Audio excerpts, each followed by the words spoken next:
আসসালামু আলাইকুম ওয়া রাহমাতুল্লাহ। আলহামদুলিল্লাহ আলহামদুলিল্লাহি ওয়া কাফা ওয়া সালামুন আলা ইবাদিহিল্লাযিনা ইসতাফা, আম্মা বা'দ। প্রিয় বন্ধুরা, আজকের এই 16তম পর্বের 10 নম্বর ভিডিওতে বিশেষ আরেকটি অনন্য বার্তা নিয়ে আপনাদের সামনে উপস্থিত হয়েছি। তা হচ্ছে ভবিষ্যতের আশা।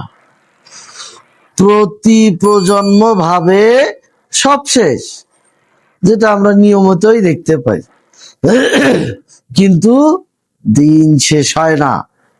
নবুয়তের পরও উম্মাহ দাঁড়িয়েছে। আমরা যদি ইতিহাস এবং মূলত ইতিহাস চর্চা করি এবং পাশাপাশি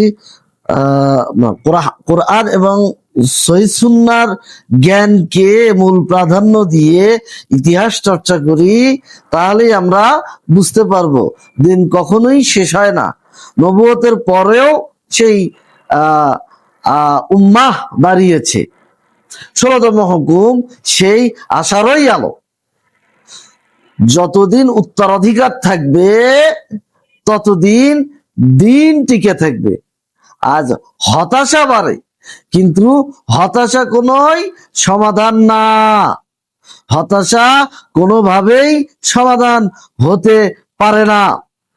এই হুকুম বলে আমাদেরকে কাজ করতে হবে, প্রজন্ম গড়তে হবে, আল্লাহর উপর ভরসা রাখতে হবে, কারণ ভবিষ্যৎ এখনো লেখা হচ্ছে।